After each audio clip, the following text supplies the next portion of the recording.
পাবেন কৌশল শেখানোর মাধ্যমে হচ্ছে আপনি কিভাবে আবেদনটা করবেন, ঠিক আছে? আবেদনটা করে আপনি মানে আবেদনটা যে করবেন এটার তো একটা কৌশল জানতে হবে, কখন করবেন, কিভাবে করবেন, এইটাই হচ্ছে মূলত কৌশল।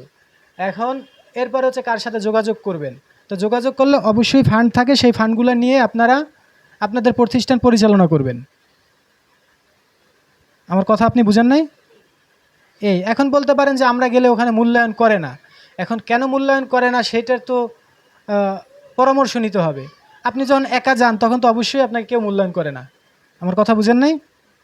আমি যদি এইখানে আমার পরিচয়ই না জানে, আমার কাজই যদি না দেখে, তাহলে আমাকে কি এই বাসায় জীবন উঠতে দিত? বলেন।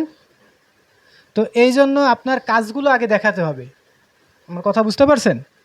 কাজগুলো দেখানো হচ্ছে আপনি অন্তত সপ্তাহে একদিন ভালোভাবে একটু কোরআনের খেদমত করেন, এরপরে সেখান থেকে আপনি ছবি তুলবেন, আমাদের কাছে পাঠাবেন, আমরা আবার ওইগুলো আপনাদের যে উপজেলা আছে ওখানে পাঠিয়ে দিব।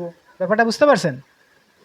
আপনাদের ওখানে ফোন নাম্বার থাকবে, তারা আপনারা ফোন করে নিবে। কারণ এই শিক্ষা কার্যক্রম তো আমরা যে নতুন করতেছি এমন না, এটা তো বাংলাদেশ কেন, বাংলাদেশ পৃথিবীর আল্লাহ কোরআনে শেখার জন্য শুরু করছে, তাই না? একটু তোমরা পড়ো, এইতে যে শুরু করছে, এখন পর্যন্ত পড়া তো কিয়ামত পর্যন্ত চলবে। আমার কথা বুঝতে পারছেন? এই বিষয়ে আর কোনো প্রশ্ন?